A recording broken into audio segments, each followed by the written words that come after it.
Democrat and former Omaha City Council President Ben Gray join us with their takes. Thanks for being here, guys.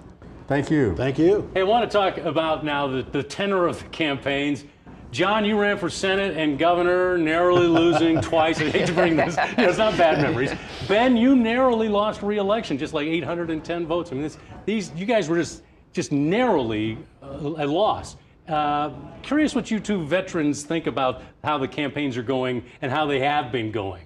Just the moods. The temperature. The presidential and other races. You know, I think, at least in my perspective, I think most of the races, especially in the state of Nebraska and in the congressional districts, county board districts, and so forth, I think everybody's ran a fairly good campaign. It's been really positive. There hasn't been a lot of back and forth in terms of you said this and doing all this fact checking and everybody's lying and all that sort of thing. I think most of the campaigns in this district and in this state ran fairly well. Yeah, I mean, I'd say there's one exception that's really hot, and that's the Osborne-Fisher race. Exactly. And that one's been hot, right? There's been a lot of money spent on it, and a lot of negative ads, because negative ads work. I mean, why do candidates run negative ads? Because they work. Because people would rather hear something and vote against someone sometimes than vote for someone. And that race has been fascinating. Ben and I have been talking about it. I mean, what a race. You said that normally it takes, if you're going to run for this kind of race, it takes several years to try and get this done.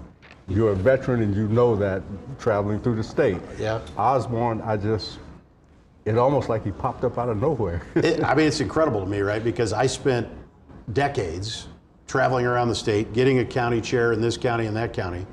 And it dawned on me, like, I ended up losing the race. Maybe I should have got sleeve tats and just been an everyman, because I think, he comes across as an everyman, and that's attractive to people, right? So look, both of them, Fisher, Osborne, both raised $8 million. And I noticed, too, in the last week, Osborne kind of changing his tune and showing ways that he aligns with the Trump campaign. Early on, it was all aligning with a different audience. There's something to that. Yeah, I thought it was really smart Playing both sides, maybe. Right? He turned down the Democratic nomination, ran as an independent, because when you run as a Democrat statewide, it's very difficult, right? I mean, the presidential candidate, whether it's Donald Trump or whether it's Mitt Romney, it's butting up against 60%. Mm-hmm. So running as a Democrat statewide is hard. And Osborne was smart, didn't do that. Fisher, has been an effective U.S. Senator. I mean, she's a 12th year appropriator, bringing back tons of money to Nebraska. But Nebraskans don't seem to know her as well as we thought they did. This has been a close race. It's surprised a lot of people. Yeah, and the other thing that I would say about that, John, is that, when a lot of times one of the things that I've heard people say over and over again when they're campaigning, you campaign in poetry, you govern in prose. And I think what you see here is a gentleman, a man who's running, who might be truly an independent. I mean, he might be independent of thought. Now, we both know when he gets to the Senate, it's going to be a different story. He's going to have to align himself with some groups just simply to get things done.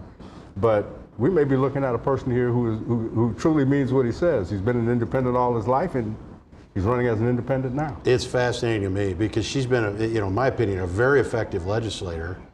But this race has shocked everyone. Like, I don't think anybody saw this coming. Nationwide. Nationwide. Nobody thought they were going to have to spend money here on behalf of Deb Fisher. Yeah. Yeah. Ben Gray, John Bruning, thank you. We'll be back in a little bit.